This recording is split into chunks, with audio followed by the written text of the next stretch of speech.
Okay, so let me introduce you, Jason, once, and then you can take it from there. Hi, everyone. Welcome to this research webinar. We have with us Professor Jason Sandwick. He's an assistant professor of finance at Tulane University's A.B. Freeman School of Business. His research focuses on corporate governance, specifically the implications of board structure on corporate performance. His published work considers the causal relation between board monitoring effectiveness and a firm's credit quality. Among his works in progress, he investigates the effects of board gender diversity on IPO performance and on the labor market outcomes of a firm's workforce. He also studies the effect that CEO compensation, CEO risk exposure, and CEO activism have on firm value. Its second stream of research considers various questions in labor economics. His published work investigates the role of knowledge sharing among co-workers in improving individual and firm-wide productivity. His other published work identifies the heterogeneous effort and turnover responses of workers who experience an adverse compensation change. His ongoing work in this area considers the treatment and selection effects of formal workplace mentorship programs and the efficacy of tournaments in eliciting creative ideas from employees. Apart from that, I know Jason is a very fine human being, and we are so pleased to have Jason with us. I think the presentation will be for around like 40-45 minutes. And in between, if you have any questions, feel free to please put it in the chat, and I can or Jason can directly take it from there. And then we can have the rest 15 minutes or so for the Q&A. Right? Thank you once again, Jason, for accepting our invite. And without further ado, over to you. Wonderful. Thanks so much for that introduction. And so this paper that I'm presenting today is within that second stream of research that you kind of described, labor economics, or maybe, more precisely, the labor and finance field, which is a relatively new area in finance, and I'm trying to do a lot of work in.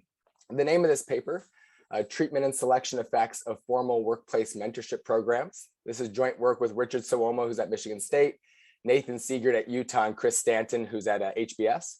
At one point in time, we were all at Utah at the same time, and that's kind of how this collaboration started. Now we've all been dispersed across the United States.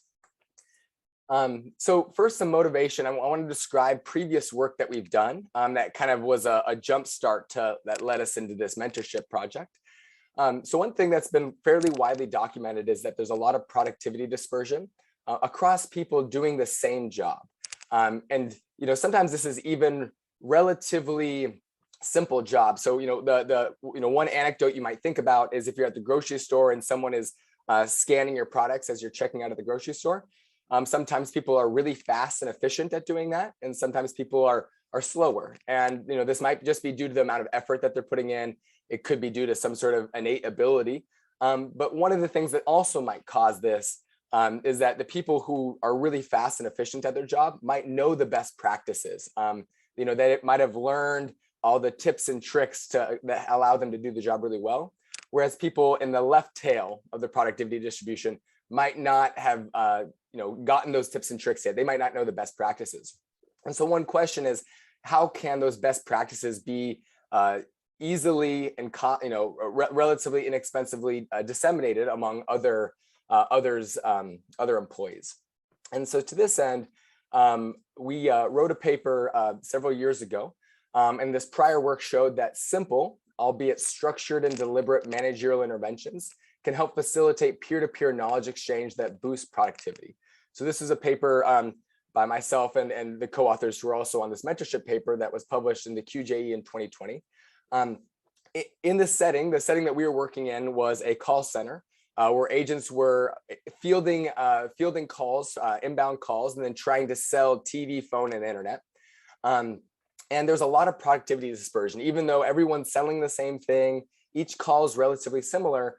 We still saw that there were superstars on the right side of the distribution, and then people who were struggling on the left side of the distribution, and then a lot of people in the middle. And one thing that we noticed is there really wasn't a lot of organic peer-to-peer knowledge exchange. Even though there was a lot of camaraderie, people were rooting for each other and excited for each other when they did well. We didn't notice, and neither did management notice, really any sharing of best practices. And so what we did is we did a relatively simple intervention to see if we could induce this knowledge sharing in a relatively simple way. And so what we did is we paired workers together, and then we put them in several different treatment cells. And in one of the treatment cells, we paired workers together and we simply encouraged them to share their best practices, asked them each to fill out a worksheet about what was good, what they were doing good, what they were doing bad, and then provided each other with advice. And if they did this, we gave them a free lunch. And we found that this group of individuals were able to increase both their contemporaneous productivity and their long-term productivity. And that long-term productivity increase, even after we left and the intervention ended, we took as a strong evidence that knowledge had actually been exchanged and they had learned best practices that allowed them to perform better in the long run. In contrast, another group of individuals, we also paired them together. And instead of explicitly encouraging them to share their best practices, we gave them increased financial incentives. So basically, we ramped up their incentives to boost their performance. And we found that they did, in fact, increase their contemporaneous performance. So when those incentives were, in front of their face, they worked harder. But once the experiment ended and the intervention ended and we left, we found that their performance went right back down to baseline. So they worked harder when the incentives were higher. And then once the incentives were gone, they just went back to selling at the exact same level that they previously were, which suggested that in that case, they hadn't actually exchanged best practices. They hadn't learned anything new, because had they learned something new, then we would have expected their performance to stay high in the later period. And this figure is the only figure that I'll show you from that paper, but it highlights this move. So the dotted lines you see here capture our internal and external control groups. So we had an internal control group that was aware of the experiment, but they weren't put in any of our treatment cells, and an external control group that was at a different location that wasn't aware of the experiment.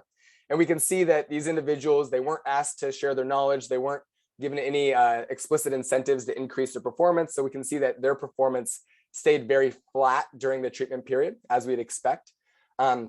This red line highlights what happened to the people who were given increased incentives to perform well. We see that while the treatment was going on, they had an increase in performance. And this increase in performance is statistically significant. But then once we leave, we see that their performance went right back down to baseline. So once the increased incentives were removed, they went back to selling exactly how they always had. With individuals in the structured meetings group, these were the individuals who we paired together and explicitly encouraged to share their best practices. And then individuals in the combined group, which were people who were paired together, encouraged to share their best practices, and also given the pair incentives, the increased incentives, we can see that not only did they have increased contemporaneous productivity, but their productivity improvement persisted in the long run. And we have another figure in that paper that shows that this long run performance does persist out, several, an additional, I think, 12 months. And so, the big takeaway here was that relatively simple managerial interventions, in this case, just encourage, deliberately pairing people together and encouraging them to share their best practice with each other, can have real meaningful impacts on the productivity of these sales agents. And we believe that a similar intervention in other settings could also have meaningful impacts there as well. Well, so what we're studying in this paper is a managerial intervention that's a little bit more common. So formal mentoring is similar in the sense that you're going to have an individual mentor another, in this case, a newly hired sales agent. And mentoring is actually maybe a little more common. So what we did in the 2020 QJE paper was something that was maybe not seen as much in practice. Managers, grabbing two random sales agents and putting them together and saying, share your best practices. That isn't necessarily something that's super common, even though we showed that it was effective. Whereas formal mentorship is somewhat ubiquitous. In fact, over about 70% of Fortune 500 companies report having some sort of formal mentorship program, either as part of their onboarding or as kind of an ongoing way to train and mentor employees. Now, some of these mentorship programs are structured such that everyone gets assigned a mentor. This is really common in law firms. So a first-year associate just comes out of law school, will often get paired with a senior associate or a partner at the law firm, and there'll be a formal mentorship relationship that'll be established.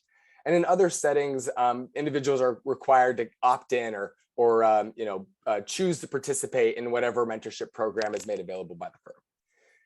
And so one of the main things that we do in this paper is we compare the efficacy of these two different approaches, the approach of we're going to mentor everybody, or we're going to make mentoring, or another way of putting it, we're not going to make mentoring optional, compared to this other approach where we're going to make mentorship optional and we're only going to mentor those who opt in. And we're going to see if the benefits of mentorship are the same in these two different settings, or if the giving people the option to opt in is actually the better or potentially less good option. So the main questions we address here, first and foremost, does mentorship improve productivity and retention? So this might seem intuitive. The point of mentorship is to help people get up to speed better, to help them, this is the main goal of mentorship in a lot of ways. So we'd think that this would be obvious. But it isn't something that's been very well documented in the literature to this point, and for a couple reasons. So there are lots of surveys which will identify already successful people who have already become a CEO or a successful entrepreneur, and then ask them whether or not mentorship played a role in their success. And by and large, these individuals who've achieved professional success say that being mentored did play a meaningful role in their success. And here we can see that there's a bit of a survivorship bias and a selection bias. It's not clear if these people would have been successful anyways in the absence of mentorship. And so it's hard to tease apart what the actual effective mentorship is among these people who've already been successful, because we don't know the counterfactual. And then similarly, other research that looks at cross-section, there's a lot of cross-sectional studies that compare people who've been mentored to people who haven't been mentored. This has a blending of treatment and selection effects. The concern here is that it might be the best workers, those who would do well anyways, who raise their hand and choose to receive a mentor, or it may be the case that mentors specifically identify the workers who are likely to be really good. And so only those good individuals receive mentors, in which case they might have been good anyways in the absence of mentorship. And so it's hard, in cross-sectional observational studies, it's really hard to delineate between the treatment effect of mentorship and the selection effect of who's choosing to be mentored or who's receiving the mentorship resources. There have been some studies with semi-random variation. So one popular paper is from Lazier et al., which is the value of bosses, which use semi-random variation in which bosses people get. But this, and this speaks a little bit to some of the things we're interested in mentorship, but this also blends authority with other features of mentorship. So, having a boss who's an authority figure isn't necessarily the same as having a mentor who might be a direct peer, someone who doesn't necessarily have authority over you. And there's another paper that we cite in our paper from Allen et al. 2017 that says that it has been really difficult to establish causality in this main headline question of, does mentorship improve productivity and retention, and specifically calls for more experimental work to try and establish causality. And that's a big part of what we try and do this paper. So we ask, absent these selection effects and the concerns about authority figures, does mentorship work broadly? So that's the first question we're going to address. The second question we're going to address is who seeks out mentorship. So when we make mentorship optional, who opts in and who opts out? And then the third, does mentorship benefit those who opt in more or less? So the question here is, when you give people the choice to opt in or opt out of mentorship, do they make that choice optimally? And do those who opt in benefit more or less than those who opt out? And part of what this gets at is, are there targeting rules that management could follow? You imagine in a setting where mentorship resources might be limited, it'd be nice if management could identify the individuals who are going to benefit the most from mentorship and then focus mentorship resources on those individuals. Okay, so how do we address these questions? So what we do is we conduct an experiment in an inbound sales call center, the same call center that we worked at in the 2020 paper. In this call center, sales agents are randomly allocated calls for TV, internet, phone. So if someone in the United States decides that they want to order DirecTV, they're not necessarily going to speak directly to someone at DirecTV. They're going to talk to one of these third-party sales firms. And then the goal of the individual, the goal of the sales agent, is to understand what the customer's needs are and then try to upsell. So if the customer is trying to buy TV, they're going to try and upsell them on the most premium TV package with all the channels and all the sports channels, all the movie channels.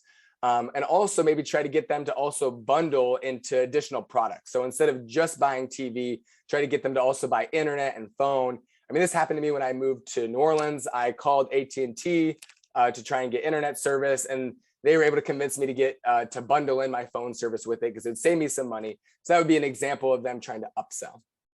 And then another really important aspect of this job is overcoming obstacles. Maybe a certain product's not available in an area. There's often credit concerns. So, you know, if a customer appears to be a really high risk customer from a credit perspective, trying to make sure that a sufficient down payment is given. And so these are the kinds of obstacles that these sales agents are having to overcome. And it takes, you know, some time to develop the, to develop the skills to be able to both upsell, understand needs, and also overcome obstacles on the phone. Another important aspect of the setting is that sales agents adhere to very specific schedules, which say exactly when they're supposed to be available to answer calls, when they're allowed to be on breaks, when they're allowed to have lunch. And we have measures of all this for each agent, each day. We have these productivity measures and these adherence to schedule measures. Here's a little image of kind of what the sales floor looks like. You can see here, there is a lot of camaraderie on the sales floor. You know, even though it's a competitive environment where everyone's trying to sell as much as they can because their take-home pay is very largely tied to their selling success. You know, it's also a supportive environment where they cheer for each other. You know, agents are on teams being supervised by a coach, and sometimes there are team competitions. So there is a lot of support for one another, but as I said earlier, not necessarily a lot of organic knowledge exchanging taking place. Even though the way things are set up, it certainly is an environment where this knowledge exchange could take place. So then what do we do? Well, we're focusing specifically on mentoring newly hired sales agents. So we randomly assign mentors to some newly hired sales agents, and I'll describe that random allocation more in just a second. And then what happened is for agents who were randomly assigned a mentor, after they finished training, they had mentorship meetings, and these were pre-scheduled, worked into their schedule mentorship meetings that occurred at least once a week during the agent's first 4 weeks on the sales floor. The mentors were chosen from veteran sales agents who had volunteered, and if there was ever a mentor that the sales staff, the firm staff didn't think was going to be a good fit, they were excluded from participation. But we had a relatively large pool of mentors. Mentors were incentivized with internal currency and then also professional development opportunities. And we found that by and large, the mentorship meeting completion rates were quite high. Looks like there's a question. Yeah. Tarun? Yeah, hi, Jason. So I'm just curious about these mentors who are being chosen to mentor. How did you, is there like a selection process beyond just the voluntary? And if there's like too much supply, how did you choose amongst them? Too much supply of mentors? Yeah. Yeah, no, that's a great question. So we had two staff members, one at each location, who were dedicated to this project, who essentially told all the mentors, told all the sales agents, it was announced that this mentorship program was going to happen. And so that was the way people were able to volunteer. You know, they were let know a couple of things. One, that they'd get paid internal currency for each meeting that they had. And this internal currency was you could use this to purchase different things within the firm, but also professional development opportunities. So they were told that being a good mentor would be a signal that you might be a good coach or division leader someday. And then also there were instances in which if an individual didn't immediately volunteer to be a mentor, but the firm's staff thought they'd be a really good mentor, they would often approach that individual and say, "Hey, we're going to start this mentorship program. Would you like to be a mentor?" No one was forced to be a mentor against their will. Actually, if anything, the problem wasn't an oversupply of mentors. There are actually some instances in which we didn't have enough mentors, which created some constraints on our ability to have exactly a 50-50 allocation of new hires to mentors. I think my concern over here is that, you know, when you have volunteering of mentors, essentially what you'll end up with is some sort of I think, basically pro-social tendencies being self-select, people with more pro-social tendencies, self-selecting themselves as mentors. Mm-hmm. Or if you have very high-powered incentives to become mentors, oh my God, you'll get promoted if you become a mentor. Then it's the other way. It's that, you have very self-seeking tendencies in. And so insofar that there's mentoring and transmission of those attitudes, skills, tendencies to the next generation of employees, that means something, right? And that's, I think, my broader point. Yeah, no, that's actually really interesting. That's not something that we've thought a lot about. We have thought about follow-up work that does focus a lot more on the mentor characteristics. We've gathered a whole bunch of data on these mentors. We've asked them to complete surveys to learn about their personality characteristics, things like that. And so while that might be beyond the scope of this project, it would be really interesting to consider that specifically what you just said. Maybe mentors who are more focused on the pro-social aspect of, helping these new hires, just because they want to be helpful, as compared to being a mentor because they're doing it for their own professional prospects. That's actually a really interesting thing to think about. Thank you. Yeah. So just kind of a quick rundown of what the timeline of this all was. Cohorts of new agents enter the firm. Sometimes this is just a cohort of 2 new hires. Sometimes it's 10, sometimes it's 20. It's all based on what the needs of the sales floor are as far as having enough sales agents to field the calls. And hiring is a very structured process that lasts 2 weeks. Everyone in our experiment, went through the exact same hiring process. Then after 2 weeks, they join the sales floor. So this is the full-time sales floor where they're sitting at the desk, they're fielding calls all day. And for individuals who are allocated mentors, this is when mentorship starts. And they would then have 4 weeks of weekly mentorship meetings. Now, if the mentor and the protege wanted to meet more than that, they could. But what was required or what was structured was at least 1 meeting per week for 4 weeks. And then after 4 weeks, that formal mentoring relationship ended. Of course, again, these individuals were welcome to continue to interact after the mentorship program ended if they'd like to. And we actually have some data that suggests that in some cases this did take place. But that's the overall kind of structured timeline of the mentorship program. Let's talk here about the allocation of agents to the different treatment cells. So like I said, a cohort of new hires would enter the firm, enter training. And what we did, and we had 53 cohorts, and across these 53 cohorts, we had 603 newly hired sales agents. So you can see, a little over 10 per cohort on average. And then what we did is we flipped a coin to decide whether or not we put this cohort into either branch 1, which is broad mentoring, or branch 2, which was selective mentoring. And it wasn't a 50-50 coin. We flipped the 40-60 coin because, as you'll see, this selective mentoring branch ended up having 3 different treatment cells. So we wanted to have more cohorts in that branch to try and create a little bit more balance across the treatment cells overall. Well, let me first talk about branch 1. Broad mentoring was the very simple and very simple type of mentorship. Well, I shouldn't say type of mentorship, a very simple allocation mechanism, where if a cohort was in broad mentoring, then we just flipped a coin and randomly assigned half of those new hires to receive a mentor, whereas the other half did not. And now this was subject to the supply of available mentors. Like I said, there were some instances in which we didn't have enough mentors to get this perfect 50-50 allocation. And you can see as the result of this allocation, we had 110 agents who received a mentor across our sample period and 171 agents who did not receive a mentor across our sample period. So not quite 50-50, but we have relatively large samples in each treatment cell.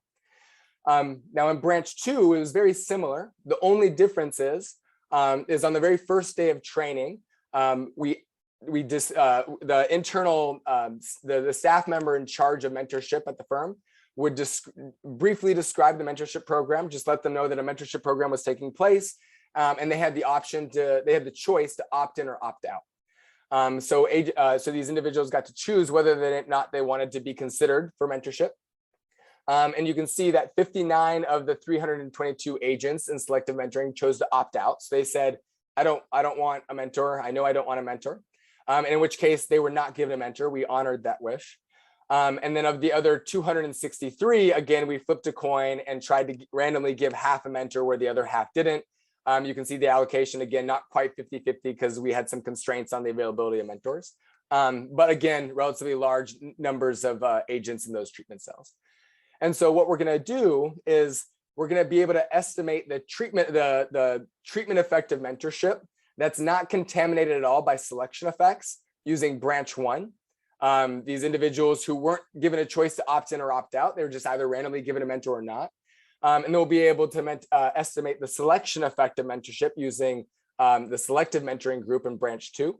And then also be able to look at the difference, which will give us an estimate of how would these individuals who opted out, how likely would they have been to benefit from mentorship had they actually been mentored. So a couple points real quick about this allocation of agents randomly into mentorship or not. So as you would expect with randomization into treatments, we have a good balance on observable characteristics. So agents in broad mentoring who are mentored compared to agents in broad mentoring who are non-mentored, you can see what their demographic characteristics are. They're about 23, 24 years old. About 42 to 45% of them are women. Relatively small but similar percentage are married. And then this hiring score is something that's assigned to an individual at the time they're interviewed for the job. So this is a hiring score that we actually use later on as kind of an ex ante view of how successful or how good the sales agent is likely to be before ever stepping foot on the sales floor. And we can see that the mentored and non-mentored agents are well balanced on these characteristics. And this is the same for the mentored and non-mentored agents who opt in and selective mentoring. Also, again, good balance in those characteristics. If we look at the opt-out column here, we kind of get a first glimpse into some of the differences between those who opt in and those who opt out. And I'll talk about this a lot more explicitly, kind of in a more formal regression specification later. But you can see that a much smaller percentage of the opt-outers are women. So women are less likely to opt out. And then also the hiring score here of 83 is smaller than the hiring scores here of those who opt in. And I'll show that ends up being a significant predictor of the opt-out decision, but we'll get to that in a second. Okay, and this is just a brief view of kind of what the productivity measures are that we look at in the paper. So the main thing that we're going to look at is revenue. This is daily revenue that the agents generate as a result of selling TV, phone, and internet to customers. You can see it's about $760 to $800.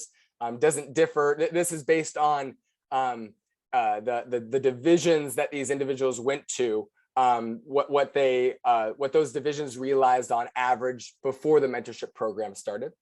So agents who weren't involved in the mentorship program. A couple other key focal productivity measures that we have is RPC, revenue per call, and revenue per hour. So these give us estimates of just how efficient agents are at upselling and generating more and more sales per call and per unit of time. We also have these labor supply measures. So how many calls are agents taking? On average, they take about 17 calls per day. Full time at this firm is about 32 hours. And you can see here that the hours worked per day is about 6.5. And then adherence, this is a measure of how well they're sticking to their predetermined schedule. And it needs to be above 80%. It's a very binary threshold. And you can see that on average, they're right above that. And if you were to look at this distribution, they're very much clumped right above 80. And then conversion is just a measure for what percentage of calls have at least some sales revenue. And so you can see that on about a little over 20% of the calls that they take, they're able to generate at least some revenue. So there are quite a few calls that individuals take where they don't make a sale at all. Which is one of the reasons why it's a real stressful job, because if you take 5 calls, you might only make a sale on 1. And so a big part of the strategy of a sales agent is trying to identify calls that are likely to be lucrative compared to those that aren't, and then allocate your time accordingly. So what do we find? So this is kind of our main headline result, and kind of I'd say our main findings are all captured in this figure. We're going to just first by talking about the effect on productivity, looking at log revenue. And the first thing we're going to look at is just the treatment effect of mentorship within this broad mentoring group. So these are agents who were not given a choice to opt out at the beginning of the program. So we have sales agents in broad mentorship who are mentored compared to sales agents in broad mentorship who are not mentored. So these are individuals who weren't given the option to opt out. On the left-hand side here, we have daily log revenue. And so the interpretation here is that agents who were mentored were about 18% more productive in terms of daily sales revenue than individuals who are not mentored. And in the paper, we show that this is driven by both increased selling efficiency, so higher RPC and RPH, but also increased labor supply. So they're taking more calls and appear to be working a little bit longer and be adhering to their schedule better as well. But we do find this strong treatment effect of mentorship on productivity, which aligns with our prior. We think that mentorship should help as long as it's good quality mentorship. And it looks like in this case, the mentors are helping their proteges learn the best practices to be able to sell effectively. So then the next comparison we look at is of agents in selective mentoring who opt in. So this is just looking at those who opt in and were mentored and those who opt in but were not mentored. And we can see here that there's no significant difference in their productivity. Their productivity is relatively high as a group combined, but they don't actually appear to benefit from mentorship. And we can't distinguish, the difference in their productivity is not distinguishable. What's really interesting then is what the productivity is of those who opted out. And those who opted out were by and far the worst, had significantly lower productivity compared to those who opted in. This difference here, I think a little over 20%. In our other regression specifications, we find that it could be as high as 30%. And so this captures that selection effective mentorship. What this tells us is that those who are opting in are already better sales agents. Both of these groups right here were non-mentored, but these ones were the ones who raised their hand and said they wanted a mentor, where these were the ones who said that they didn't want a mentor. And so we can see, if we look at all these bars side by side, if we were to estimate the treatment effect of mentorship by just comparing these two, we might overestimate the effect of mentorship. If we were to only look at individuals who opted in and compare these two bars, we'd underestimate the effect of mentorship, which is one of the reasons why it was really important for us to have this broad mentoring category, where there were no selection effects here. We're able to precisely estimate the treatment effect of mentorship separate from the selection effects. Another important thing that we looked at, and this is something that's especially important to the firm, is the effect on retention. So this is a stressful industry. Let me go ahead and take this question real quick first. Yeah. Hi, Jason. Can you Hi. hear me? Yeah. Yeah, hi. So before you go into the retention story, I wanted to understand what are the incentives of these agents who actually opt in or opt out. I'm trying to understand, are there any social incentives? Like, why do these people take the mentorship seriously? I'm thinking from the perspective of the mentees.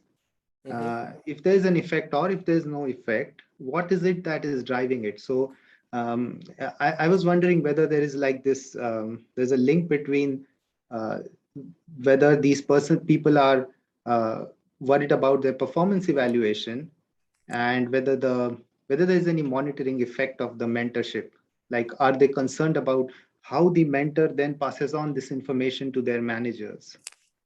So, yeah, that's a good question. So there is a lot of monitoring in the firm, and one thing that's so these individuals have very strong performance-based incentives. So they have and I should actually talk about this a little bit more in the institutional details. They're given an hourly wage, but a vast majority, maybe at least 50% of their pay is performance-based. And so they have strong incentives to sell a lot. The more that they sell, the higher their commissions are, the more their take-home pay is. So there definitely is a strong financial incentive to be more productive. And so that would definitely be part of why you would take mentorship seriously, if you believe that this experienced sales agent could actually help you be more productive and as a result have a higher pay each week. So I would say that would probably be the largest incentive. It's also true that they might given that we were, part of what they did in the mentorship, in these mentorship meetings was completed worksheets that talked about what their struggles were, what their successes were, what they were working on, what their goals were. It could also be true that they wanted to take it seriously because they thought that this was being, they knew someone was monitoring this because they were filling out these worksheets and turning them in. And they might have thought that it might have been, even though it wasn't the upper level management that was monitoring it, they might have taken it seriously for that reason as well. But I think the main driver is, this is an industry where you can make a lot of money if you're selling well. And I think that that's the main driver for most of them. I have a short follow-up actually. So was there a bonus payment, subjective bonus assigned to these these mentees based on their sales performance? So the mentees did not have any kind of, so the mentorship intervention did not impose any additional bonus beyond what they already had. But in their, both for mentored and non-mentored agents, both of them had the same compensation structure, which was largely tied to performance-based pay. So the more revenue you have, and then also the higher your sales efficiency is in RPC and RPH, those three things largely determine what your commission pay is going to be. And that was the exact same for both mentored and non-mentored agents. Yeah, so then I think what's also interesting for you is to see whether these people were using, that system of subjective performance evaluation was at play here, because those who were being mentored were in a way considering it as some sort of a signal of ability via the mentor to the manager who was going to assign the bonuses. So that's probably a link that might be interesting for discussion in the paper. Yeah, no, I agree. I think that that's something for us to think about a little bit more. We in the firm, almost all their bonuses are very objectively determined. There isn't a lot of subjective evaluation, although as far as promotion prospects are going to be a little bit more based on subjective evaluation. My guess is, these early stage new hires are probably not thinking too much about promotion already. But I agree, we don't give a lot of discussion to subjective performance evaluation in the paper right now, and we could definitely think about that more. Okay, thank you. Thank you. So this is an industry that has a lot of turnover. In general, sales is a kind of a high burnout industry, and especially in our setting. This is a setting in which being able to retain sales agents for even just a month or two longer can have a lot of benefit for the firm. And so what we look at is how mentored versus non-mentored agents differ in their retention. And so what we plot here are the Kaplan-Meier survival rates. So at the start, at time 0, everyone still exists in the firm. And then we plot what percentage of agents still exist in the firm 1 month, 2 months, 3 months into the future. And we find that agents who are mentored have much higher retention rates, 1 month and 2 month, the 1 month and 2 month thresholds, compared to agents who are non-mentored. This is in broad mentoring. So these are agents who are just randomly given a mentor or not. And then by month 3, it looks like the retention rates seem to converge a little bit, albeit the mentored agents are a little bit higher in their retention rates. These differences are statistically significant, whereas these are not. While this only shows retention benefits to about the 2 month threshold, from the firm's perspective, this actually is a big deal because it costs them a lot to train individuals for 2 weeks. And if they only last on the sales floor for 1 week, that's really costly to the firm. But getting those sales agents to last for an additional month, drives a lot of revenue for the firm. So even though these individuals aren't necessarily staying around, longer, are more likely to stay around in the firm at the 6 month horizon, the fact that they're sticking around longer in the short horizon is a big deal to the firm. And we see relatively similar trends when we look at the agents in selective mentoring. And so here we're plotting the exact same thing with this dashed line being those who opt out. We can see that those who opt out have the worst retention, which might be part of the reason that they might have chosen to opt out in the first place. They might have known that this was a temporary assignment, although the data that we have isn't granular enough to identify that. But we do still see a significant increase in retention at the 1 month threshold for agents who are mentored. So even though in selective mentoring, we don't see a significant effect on productivity among those who are mentored compared to those who are not. We do see a significant effect on retention. Let me talk about, so now that's, the first headline question: does mentorship improve productivity and retention? We find strong, robust evidence for that. And I have a whole bunch of robustness stuff at the back half of the paper that, we could potentially talk about later on. But the next question that we get at is who chooses to opt out? And so what we have here is we're running regressions. The left-hand side variable is equal to 1 if an agent in selective mentoring opted out. And then we have a whole bunch of different observable characteristics on the right-hand side. So you can see that this is just one observation per individual. It's the 322 agents who were randomly put into selective mentoring. And we're trying to see what observable characteristics have predictive power for the opt-out decision. Age, gender, marital status don't significantly predict this. The one thing that we find that comes through real strongly in all the specifications is the hiring score. So this hiring score is given to agents at the time they're initially interviewed for the job. And agents with lower hiring scores are more likely to opt out. Or another way, agents with higher hiring scores are less likely to opt out. And we see that relation holds even when we control for some other characteristics that might meaningfully affect the opt-out decision, like if they're referred to the firm, which location that they're at, because we did this at 2 different locations. Also, when agents first started training, we administered what we call the new hire survey. And just about everyone took the survey. There were a few non-compliers, but for the most part, we were able to get data on everyone. And we were able to gather a bunch of information, including we asked them the big 5 personality characteristic questions. And we find that those personality characteristics don't have explanatory power for the opt-out decision. And in addition, here in column 4, we show that previous experience working at a call center, previous experience working in sales also don't have significant predictive power for the opt-out decision. But what does continue to come through is this hiring score. So to the extent that the hiring score is a good proxy for an agent's sales ability, we find that the weaker sales agents ex ante, or those who the firm perceives to be less good at the beginning, are more likely to opt out. But one thing that we're somewhat careful in our interpretation of this broadly, because you can see our R squared here is pretty small. Our R squared is less than 7%.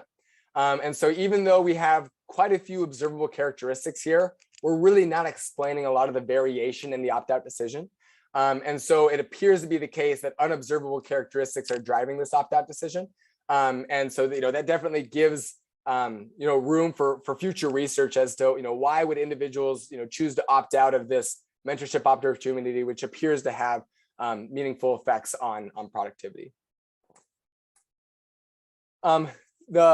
The next, so that's the second question: who chooses to opt out? And the third question that we wanted to ask is, do agents who opt in benefit more or less from mentorship than agents who opted out would have? And so we pre-registered a procedure to estimate the treatment effect of mentoring among agents who opt out. The math of this is spelled out in the paper, and I also have a slide on the back half of the slides. But ultimately, what we did is we used the treatment effects that we did observe and the proportion of individuals who opted out to estimate what the effective mentorship would have been among those who opted out. And we find that the effective mentorship among those who opted out would likely have been very high, positive, large, and significant. And then we compare this effective mentorship among those who opted out, the estimated effective mentorship among those who opted out, to the observed effect of those who opted in. And we find that those who opted out likely would have benefited more from mentorship than those who opted in.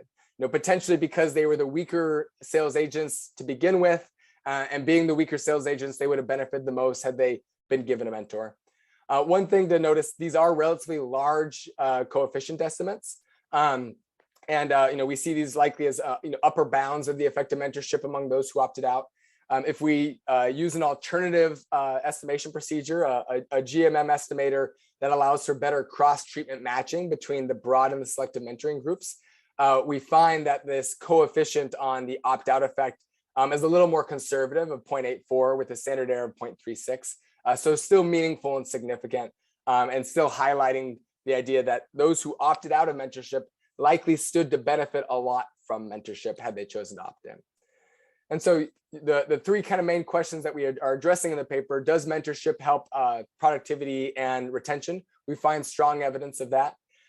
We find that the agents who opt out are those who are likely weaker to begin with. And through this pre-registered estimation procedure, we find evidence that those who opted out likely stood to benefit the most had they chosen to opt in, had they received a mentor.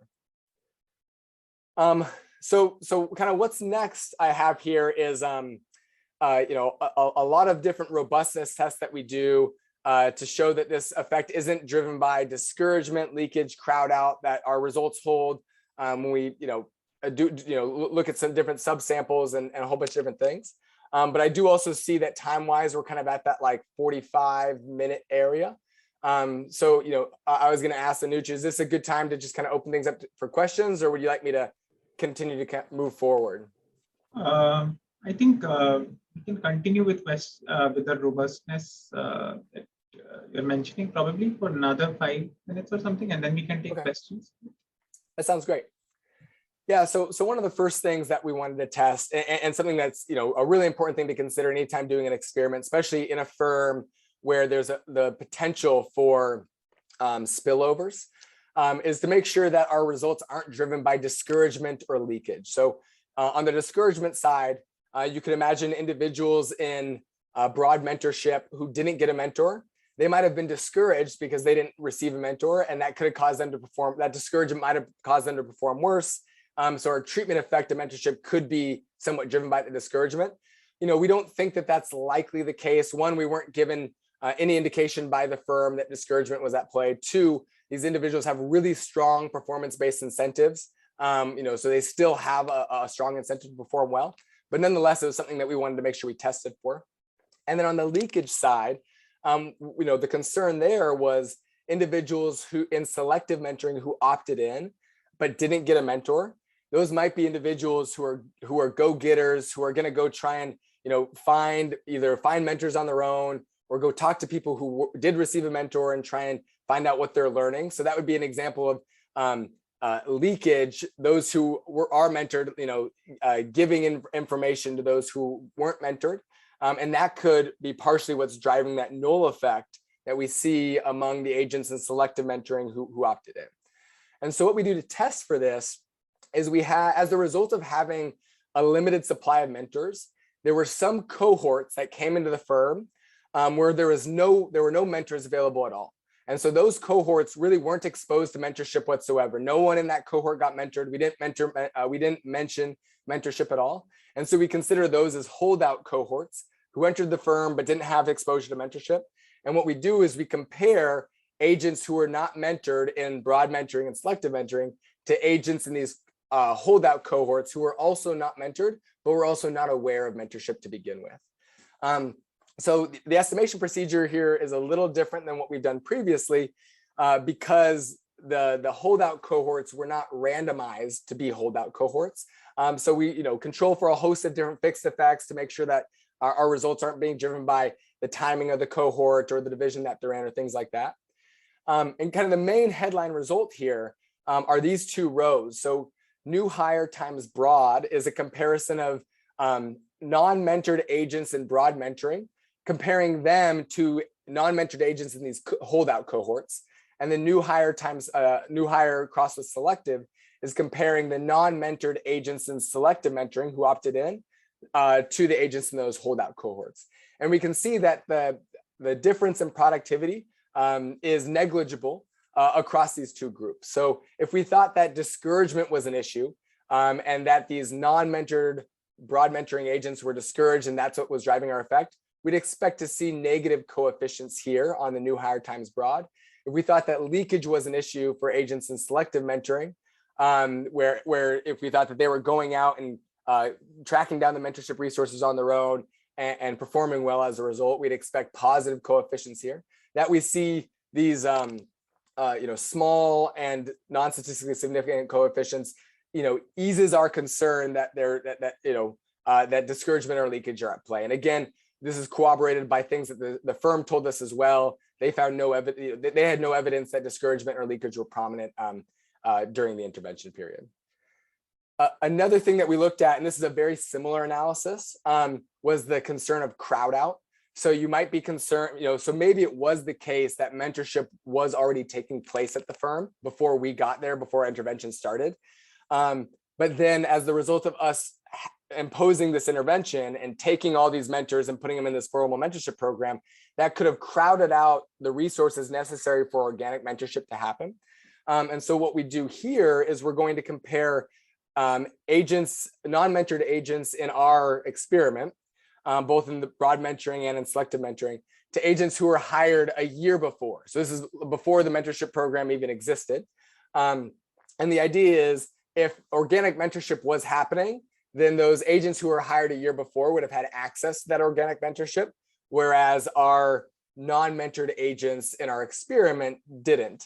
And so we might expect to see that they're performing worse as the result of not having access to that organic mentorship.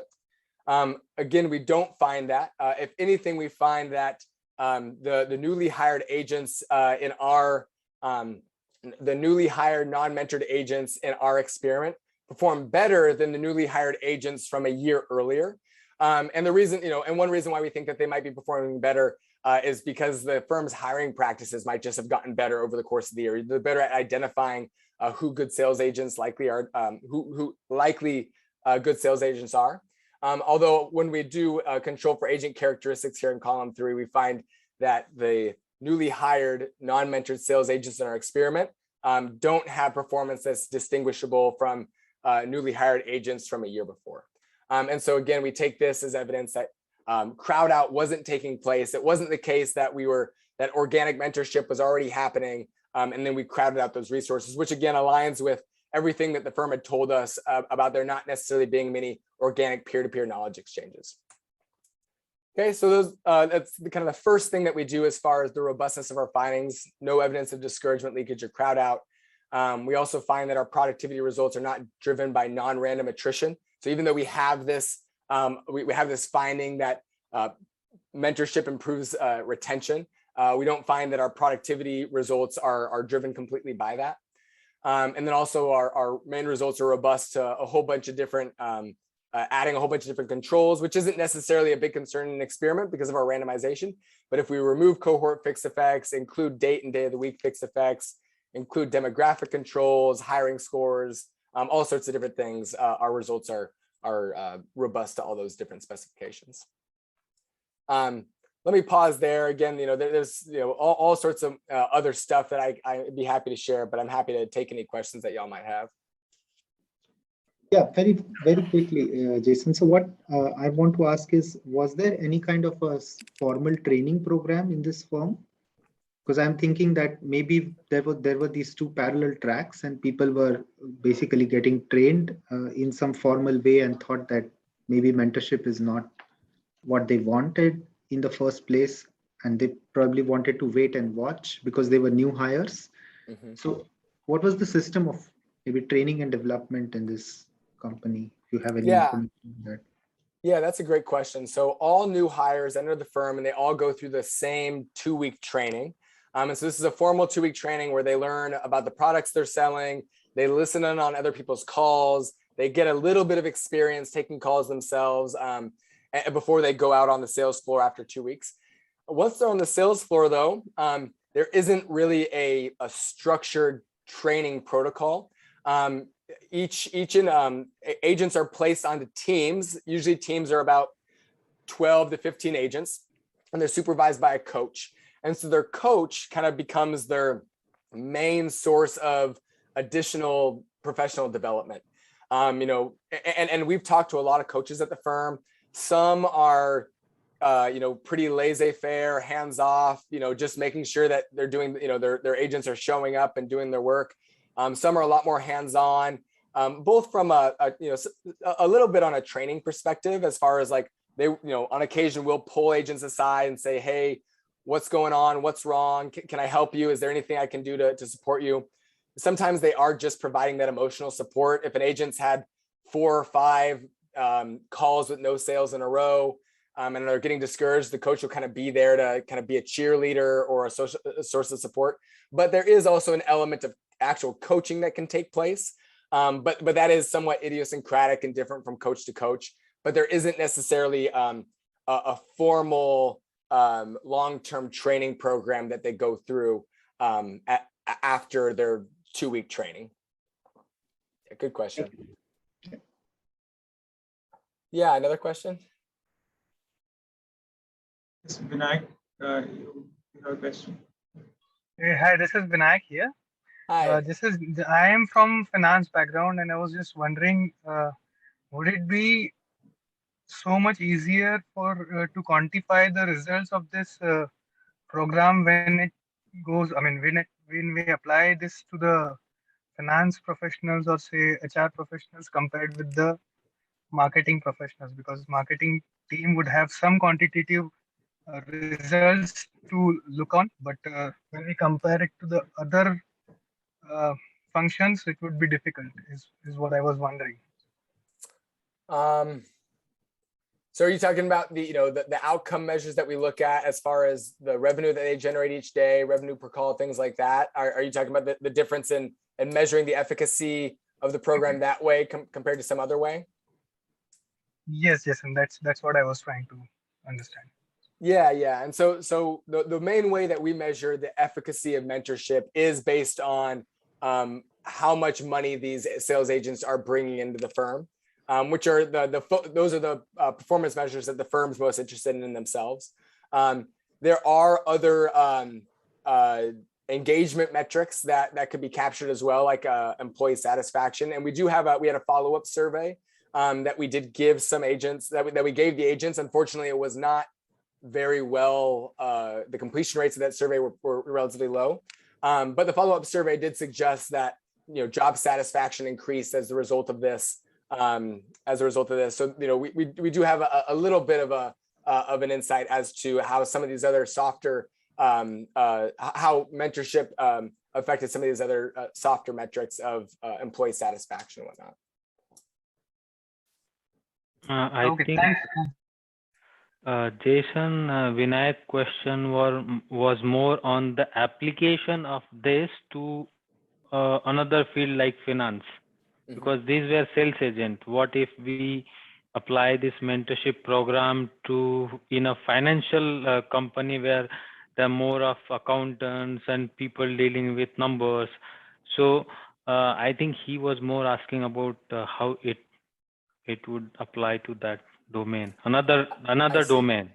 I see. No, sorry. Okay, I misunderstood. No, so this is actually one of the things that we hope is that this the kind of the format at which we tested the efficacy of mentorship here can be applied to other settings. And I think a great example would be in these other professional services settings, whether it be accountants or financial experts.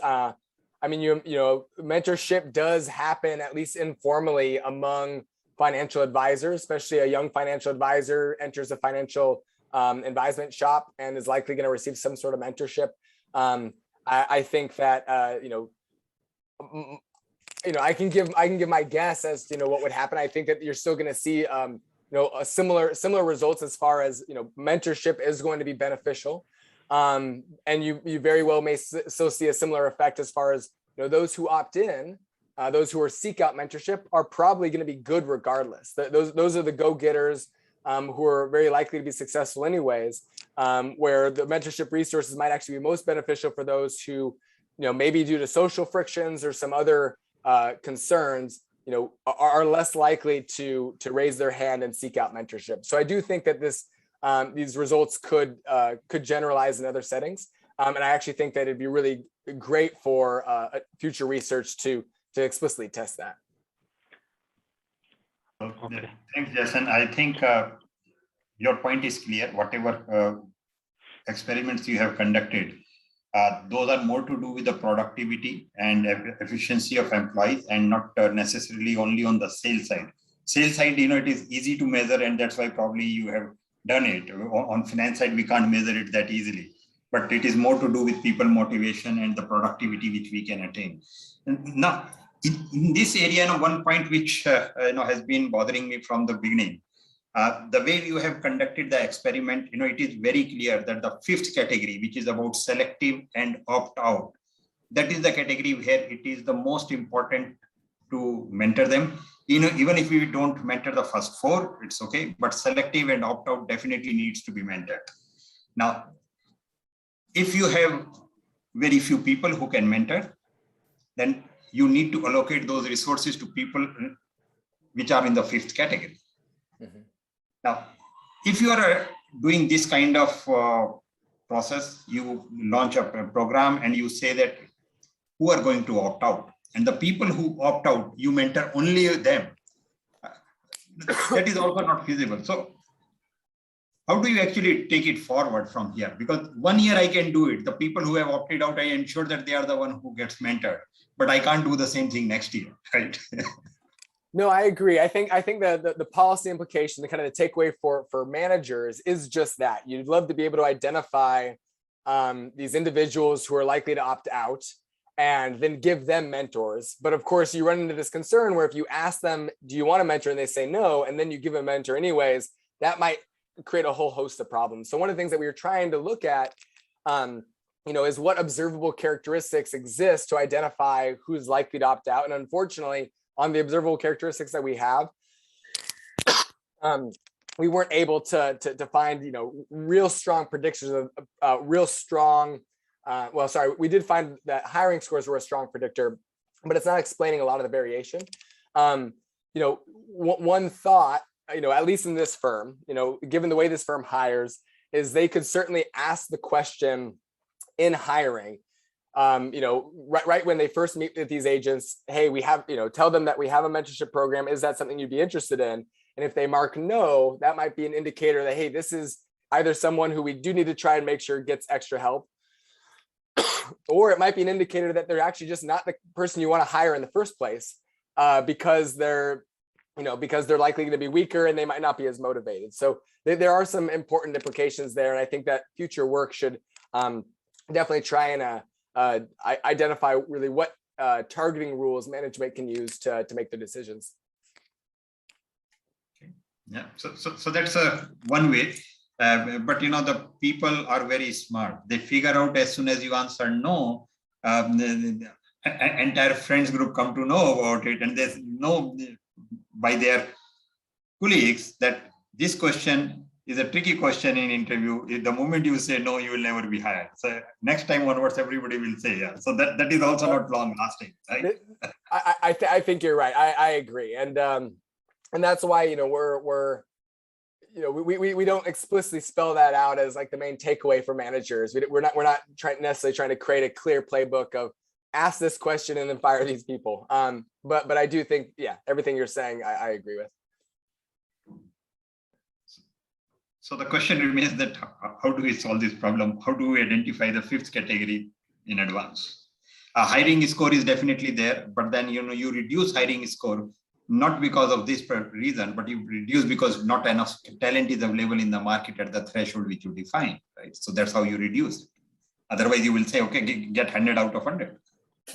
Yeah, no, I agree, and I think that luckily, we're continually in a position where we can gather more and more data on employees and potential employees. You saw what we were able to gather on these new hires just based on a new hire survey. But it's given that we're only explaining 7% of the variation in the opt-out decision, it suggests that there's a lot of other questions that probably need to get asked, and there are things that we're not observing but are potentially observable if we're asking the right questions. And so I think the next step is what are those questions that we can ask to identify who these opt-outers are, is I think where we probably need to go to be able to give management the targeting rule that can help them allocate mentorship resources effectively. Thanks, Jason. Yeah, good questions. Thanks. So I think, do we have any more questions? No. Yeah, one question, Jason. Yeah, Jason, can we take one question? I mean, I've got time. Absolutely. Thanks.